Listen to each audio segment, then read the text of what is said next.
E o que causa a cárie dentária, então, né? Se a gente for lembrar do todo mundo, né, aqui provavelmente que está assistindo esse vídeo já viu esse esquema gráfico da tríade de Case. Então a tríade de Case ela era bonitinha, né? O que é a cárie? A cárie é uma doença multifatorial, isso é clássico, que era causada pela interação de 3 fatores.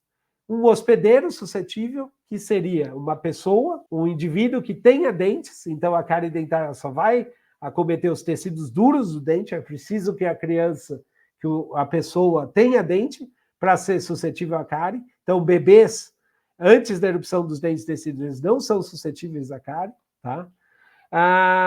E dentro desse hospedeiro, com todo o conjunto, que é a questão salivar, a questão do biofilme, enfim, associado à presença de micro-organismos que são comuns na cavidade bucal, eles estão presentes na cavidade bucal, é uma coisa também que não dá para se dissociar, que você só consegue controlar, e associado a um substrato. No caso, esse substrato representado especialmente pelas carboidratos fermentáveis, ou simplificado, mas falando de uma forma mais simplificada, a sacarose, ou mais simplificada ainda, né? Eu acho que é importante a gente sempre utilizar esse termo mesmo, o açúcar, né? O açúcar.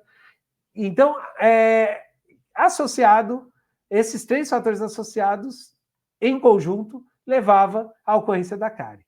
Ok, muito fácil, muito lindo, muito bonitinho, mas se a gente for pegar, né, a história, os trabalhos de Case, eles foram desenvolvidos em quê? Em roedores, né? E na década de 1940, 1950. Hoje a gente sabe que, embora seja um modelo bonitinho, etiológico e simples, né, de ser compreendido, ele de fato não representa a cárie dentária na população humana, certo? Até porque muitas pessoas, hoje em dia isso é muito mais característico, muitos pacientes são pacientes suscetíveis, ou seja, têm dentes, né? Os pacientes vêm com os dentes, tem os micro-organismos da cavidade bucal, inerente isso também, e faz uso de açúcar, muitas vezes de forma frequente, e mesmo assim não tem cárie. E o oposto, às vezes, acontece também, né? Então, indivíduos que não fazem tanto uso do açúcar, ou pelo menos que isso não é detectado, às vezes apresentam sinais de cárie. Então, alguma coisa, tem mais coisas aí que explica, de fato, a ocorrência da cárie dentária na população humana, né? Então, isso levou, né, nesse trabalho de Case, ele levou, por exemplo, no começo lá ainda do século passado, 1970, 1980, a hipótese da placa específica, que servia também para a doença periodontal. Então, qual era a hipótese da placa específica? Que as doenças, né, a cárie e a doença periodontal, eram doenças infecciosas causadas por alguns patógenos. E esses patógenos eram os responsáveis pela cárie dentária, certo? No caso da cárie, bactérias acidogênicas, produtoras de ácido, e acidúricas, que tenha a capacidade de viver no meio ácido. E o grande exemplo, né, os grandes exemplos, os grandes vilões da história, eram os Streptococcus mutans e algumas espécies de lactobacilos que tinham essas duas propriedades. Então, a presença, né, em grande quantidade desses micro-organismos na cavidade bucal aumentava a suscetibilidade da pessoa a desenvolver cárie dentária. Só que, então, além disso, a cárie era uma doença infecciosa, uma doença transmissível. Então, uma pessoa que tivesse uma quantidade grande desses micro-organismos, ela poderia transmitir esses micro-organismos para outras pessoas e, consequentemente, aumentando a suscetibilidade à cárie para essas pessoas também.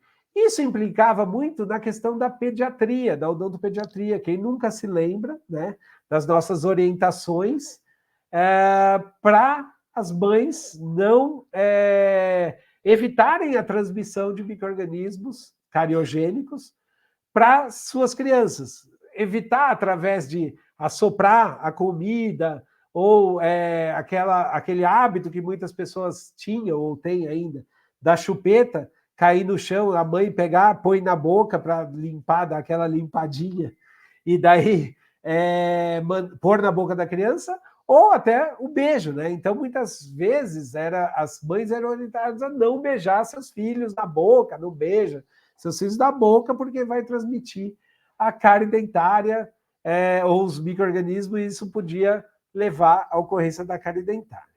Hoje em dia, né, o que aconteceu? Com o avanço do conhecimento, e esse artigo ele é um artigo bem interessante, né, de 2004, já relativamente antigo, mas que fala de paradigmas do conceito, mudando paradigmas dos conceitos da cárie dentária, e foi um dos primeiros artigos a abordar isso.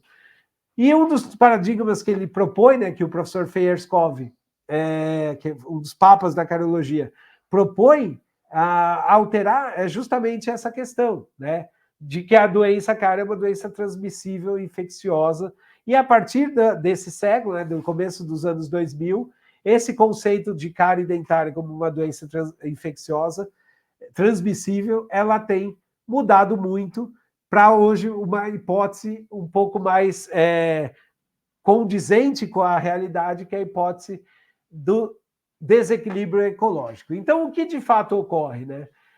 Você tem a questão do multas, você tem a associação do multas com a cárie dentária, da quantidade de multas, mas essa relação ela é uma relação de associação e não de causalidade, tá? Não significa que crianças com um número grande de multas vai levar à ocorrência da cárie dentária. Geralmente, o que acontece? O multas e a cárie eles estão associados numa mesma cavidade bucal. Uma criança com cárie, ele tem maior quantidade de multas, mas não necessariamente o multas causando a cárie dentária. Então, os indivíduos com alta contagem de multas não necessariamente vão desenvolver a doença. E esses micro-organismos que eram tidos, né, como micro-organismos vilões, os micro-organismos causadores, entre aspas, da cárie dentária, incluindo o Streptococcus mutans, na verdade, eles são micro-organismos da microflora nativa. Eles são micro-organismos inerentes do hospedeiro. Então, o que ocorre? A cárie, de fato, é uma doença provocada por micro-organismos, tá? Os micro-organismos eles têm um papel no desenvolvimento da doença, mas micro-organismos endógenos e não patógenos externos, tá? Então, são micro-organismos residentes da microbiota nativa.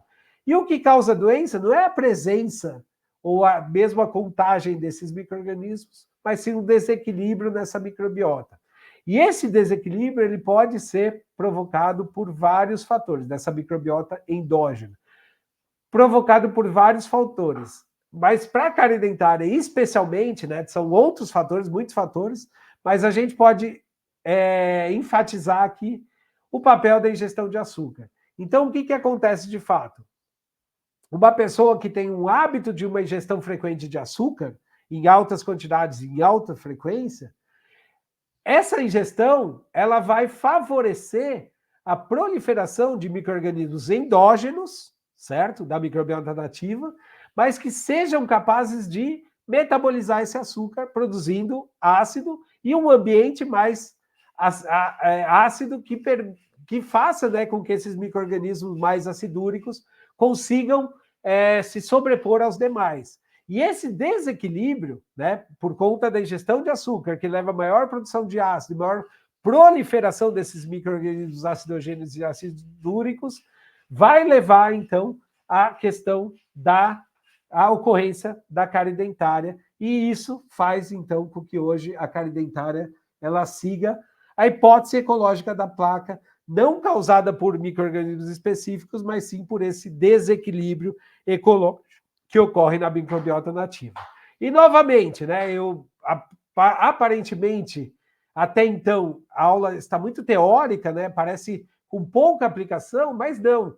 É muito importante a gente entender essa questão da fisiopatologia, né, e da etiologia da cárie dentária, justamente para transportar o nosso conhecimento dessa área básica para a prática clínica. Então, isso leva ao quê, né? A hipótese ecológica, do que implica a hipótese ecológica da placa?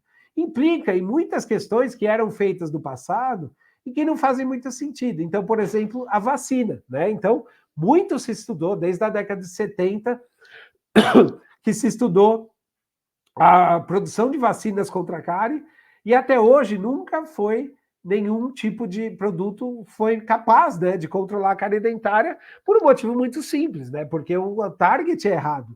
Não adianta eu fazer uma vacina para um micro-organismo da microbiota nativa. Eu posso até prejudicar, né, alterando essa microbiota nativa para uma outra ocorrência.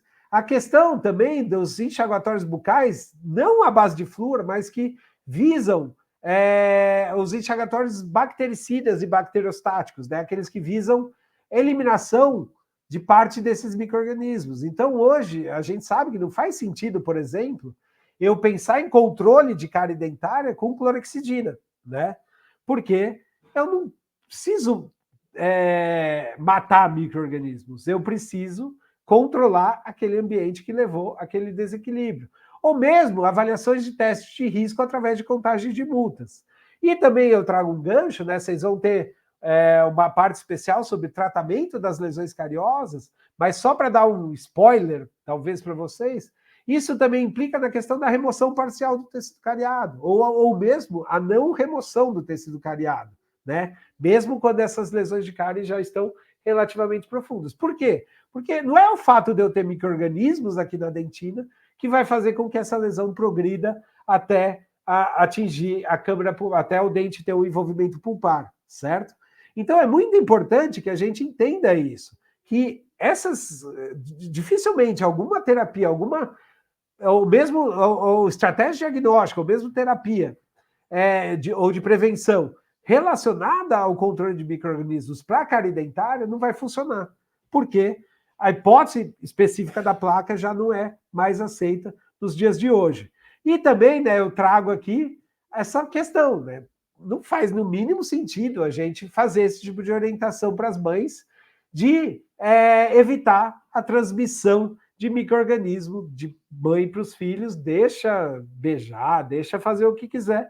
E aqui eu trago, né, uma figura carinhosa, minha e da minha esposa, algum tempo atrás, beijando com toda delicadeza e carinho o nosso filho aqui, né? Que é essa bolinha amassada ali no meio de nós dois. Bom, e para a gente finalizar essa parte da etiologia, o que causa a cárie dentária, então? Quais os fatores etiológicos? A gente tem esse diagrama, né, do professor Feierskov com o Mange, de 1991, é um diagrama antigo, mas que traz um pouco mais de informações e de riqueza, embora falte muita coisa ainda para explicar a ocorrência da cárie dentária, mas que eu prefiro que ele, além de ele ser simples, né, ele traz um pouco mais ele reflete mais a realidade da cárie dentária na população humana. Então, por exemplo, aqui nós temos esses círculos vermelhos, que são os fatores etiológicos necessários para a ocorrência da cárie dentária. Isso é muito interessante.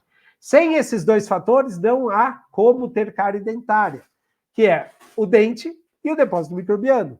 Se a pessoa tem dente, ela vai ter um depósito microbiano e esse depósito microbiano ele vai se aderir às superfícies dentárias, isso é inerente, certo? Mas só esses fatores, eles são fatores necessários para a ocorrência da cárie, mas não suficientes.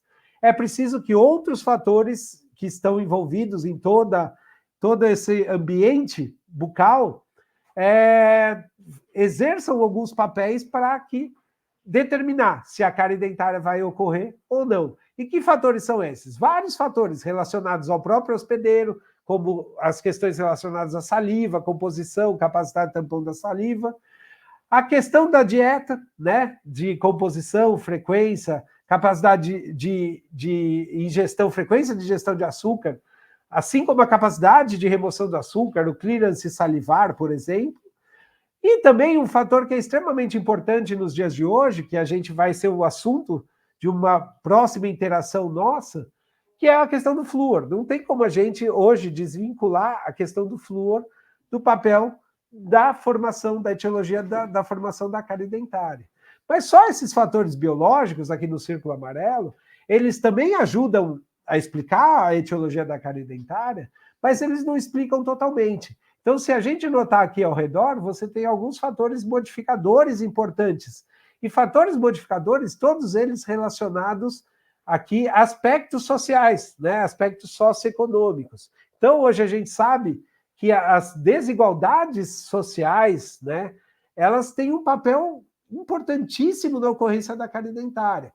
As pessoas mais carentes, mais vulneráveis, elas são sim mais suscetíveis ao desenvolvimento da cárie dentária. Então, isso não tem como desvincular também da ocorrência da doença.